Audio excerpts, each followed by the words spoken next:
Welcome to the Thomson Reuters Idea of the Week and Alpha Now. I'm John Cozy. If you haven't noticed, real estate investment trusts, or REITs for short, have outperformed since the market bottomed in March of 2009. Some of that may be due to pensioners and other yield seekers being forced out of treasuries, like the 2-year treasury shown here, with yields best seen under a microscope. Stocks that benefited from a flight to higher yields included REIT securities, and they continue to benefit today.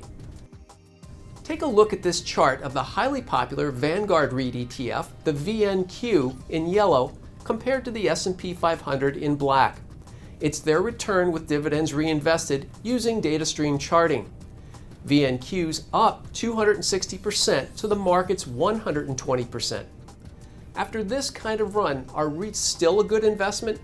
We think apartment REITs, also known as residential REITs like Avalon Bay, still carry a tailwind of favorable factors, while others may be more fairly priced.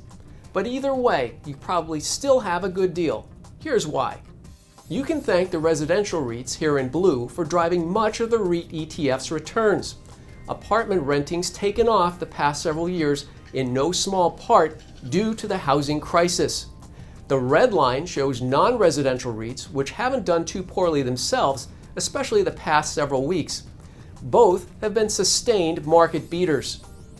You have to wonder if stocks like high-end apartment operator Avalon Bay Communities in green have grown long in the tooth for investor return. We say no for several reasons. Besides offering attractive dividend yields, continued unemployment, underemployment, and damaged credit of millions of Americans are keeping former homeowners and would-be homeowners in the rental market. Repairing damaged credit will take years and prevents any quick transition from renting to owning. Apartment REITs may still prosper due to our desire for mobility. Many unemployed and underemployed homeowners are finding they can't take a job in another location because they can't sell their houses in a depressed market. Expect fewer people willing to want to own homes for this reason, simply due to job uncertainty, an unintended outcome of the financial crisis. Also, market conditions for renting remain strong. The market tightness index for apartments remains bullish. The index has been above a bullish 50 reading since April of 2010, according to the National Multi-Housing Council. And our final reason apartment REITs may have staying power is valuation. Thomson Reuters StarMine looks at analyst estimates for stocks 5 years out. REITs report funds from operations, or FFO, similarly to earnings. We separated residential REITs from all other REITs and found that analysts put residential growth in FFO at 8.2%, which beat all other REITs' 4.3% rate. And more importantly, the market's currently pricing the residentials at around 3%, creating a 5% gap with the analysts. Non-residential REITs are priced higher at around 6% for a negative spread.